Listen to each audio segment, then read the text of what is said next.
The next morning, Lydia's brilliant idea to walk to Meryton and see the officers was met with enthusiasm from all her sisters, except Mary.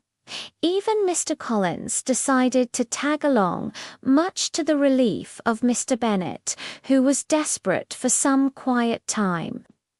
On the way, the girls politely endured Mr. Collins's long-winded speeches.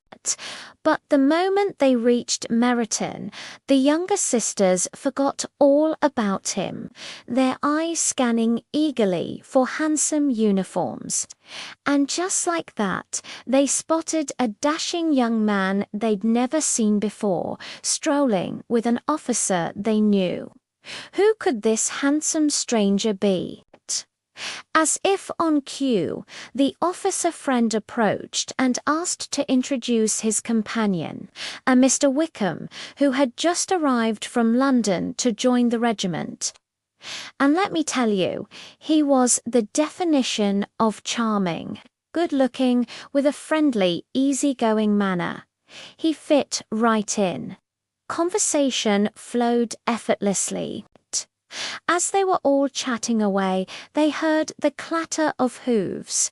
It was Darcy and Bingley on horseback.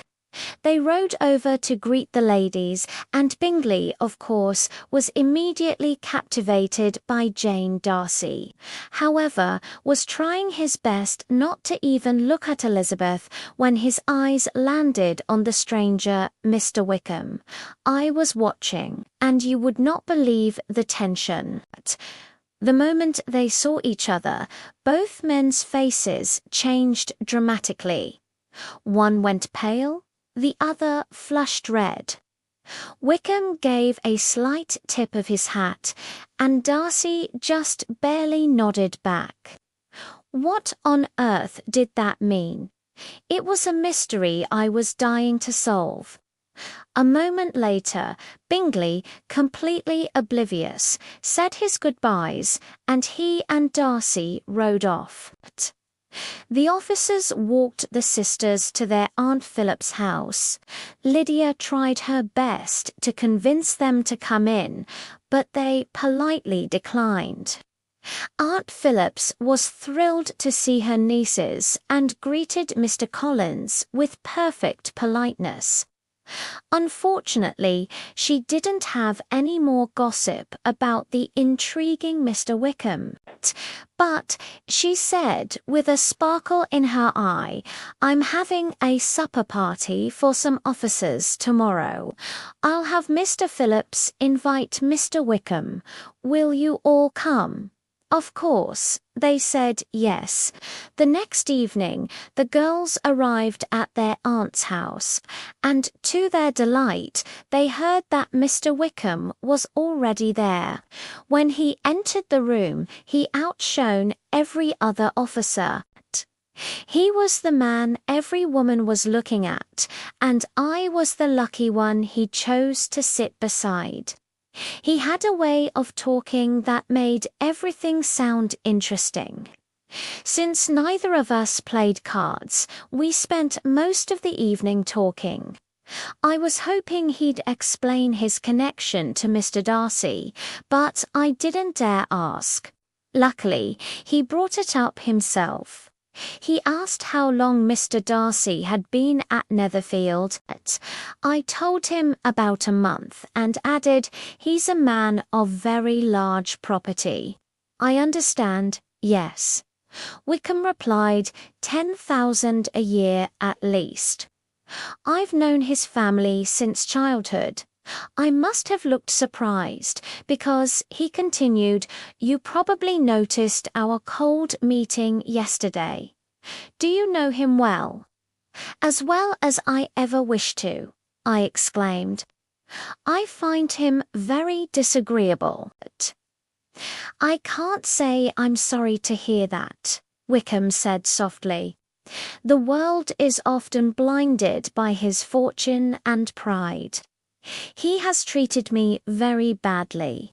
His late father was the best man I ever knew, my most faithful friend. But this Mr Darcy, he has behaved wickedly towards me. I was completely captivated. He went on to explain that he had been a disappointed man. The church should have been my profession, he said. I should have a comfortable income as a rector, right now, if the gentleman we were just speaking of had wished it. What do you mean? I asked, horrified. He explained that Mr Darcy's father had always been fond of him and intended to give him the post of rector at Pemberley. But after the elder Mr Darcy died, the position was given to someone else. He hates me, Wickham said. I think he was always jealous of his father's affection for me. This is shocking. I cried. I never suspected him of being so unjust and inhuman. We talked a bit more about Darcy's sister, who Wickham described as being very proud, just like her brother. I just couldn't understand how someone as kind as Mr Bingley could be friends with such a man. Wickham simply said that Mr Darcy can be pleasant when he wants to be. My opinion of Mr Darcy, already low, had plummeted. But my fascination with the charming wronged Mr Wickham. That was just beginning. Thanks for watching. If you want to see what happens next in this tangled web, make sure to like and subscribe for more. See you next time.